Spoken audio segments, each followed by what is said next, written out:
belief that elders can't be corrected in the Black community is a lot of why colorism actually thrives within our spaces. Before I even knew what colorism was, I'd already been exposed to it so much in youth, often through comments from older relatives. And it would be older relatives of all colors and skin tones that would spread this rhetoric.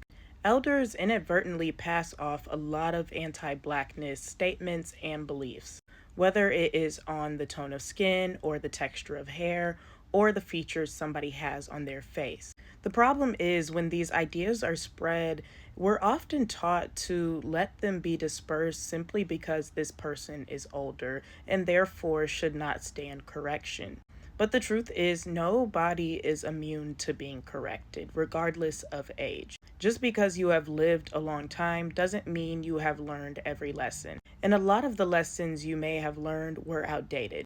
In your day and age, it may be okay to have said those things, but in this day and age, we are trying to break curses that have plagued our community for far too long.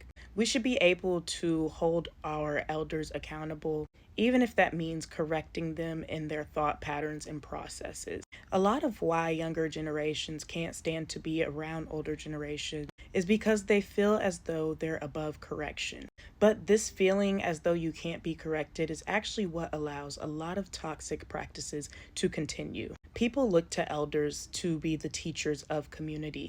The young people in your presence and even the older people that are still younger than you that are in your presence are taking in the things you do and say as wisdom because your age.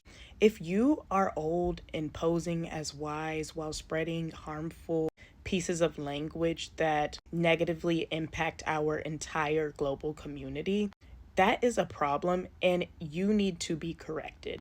Young people, I know it can be awkward to go and point out to an elder how they may be wrong.